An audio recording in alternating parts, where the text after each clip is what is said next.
and welcome to Once Upon a Single Mom. If you haven't subscribed yet, this is a very good time for you to do so.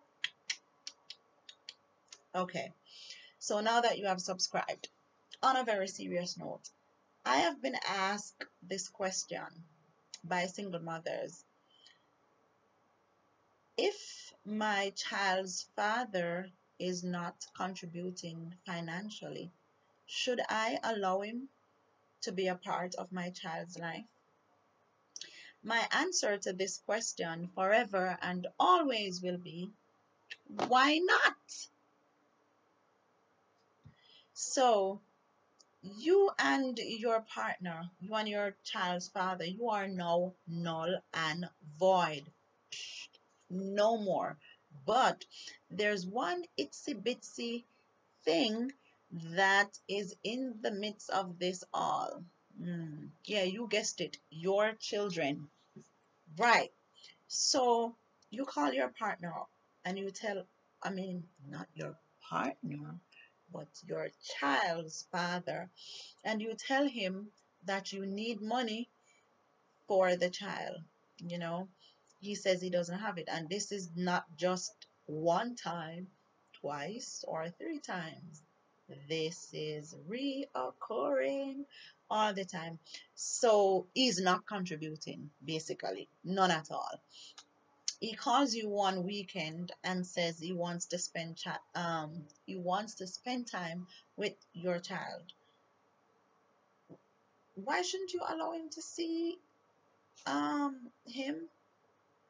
My thing is this, and guys, I am not a psychologist, I am not a psychiatrist, I am not trained in the field of um guidance and counseling or anything like that. These are just suggestions I'm giving based on my own experiences. Okay, so he says he wants to spend time with his child. Please allow him to do so, because money is not all. You can have uh the world of money, you can be so wealthy and still not happy.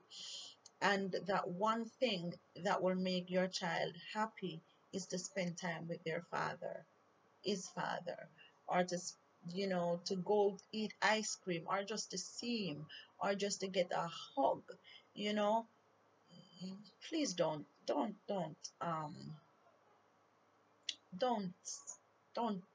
what am I trying to say? Don't prevent the relationship, because a child not spending, if the child's father is dead, God forbid, that's one thing. But if he's alive and if he's interested in building a relationship with the child, please allow him to do so. Both, and you might be thinking, it's not fair. No, it's not. When you look at it from a mother's or from a parent's point of view, it may not be fair, but when you look at the situation from the child's point of view, then it is fair, because the child did not choose to be here.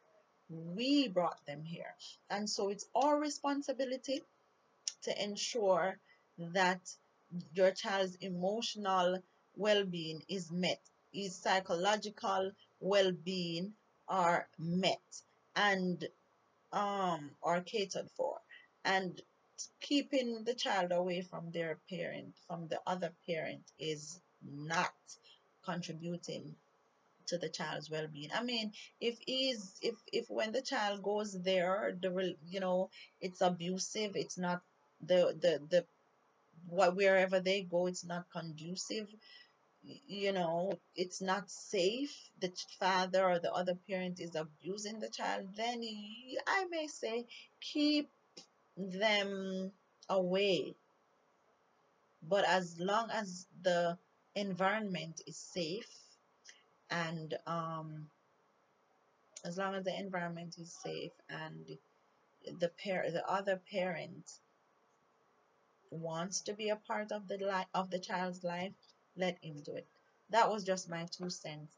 So if you're one of those parents who has been preventing your child from being happy, if you are one of those parents who has been preventing your child from having a relationship with their father or mother, if you are one of those parents who is thinking about self and not thinking about the well-being of the child, then today I want to just tell you to stop. Stop, stop, stop.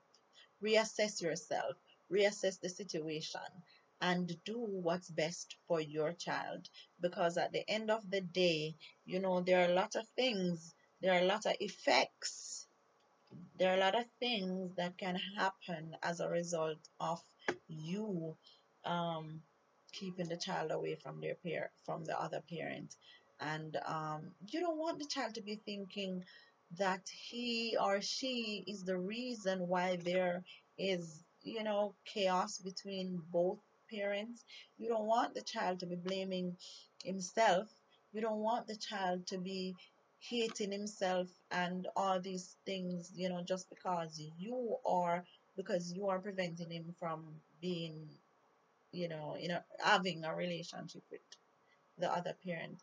So, and also, you don't want your child to resent you. You do not want your child to hate you for preventing, the relationship building with the other parent. So, that was just my 2 minutes. It's not 2 minutes. That was just me giving my suggestions based on my own experiences as a single mother has to, having a relationship with a father who is not contributing financially to his children's life. So thank you so much for joining. If you haven't subscribed yet, now is another good time for you to do so. Thank you so much for joining and have yourselves a good day.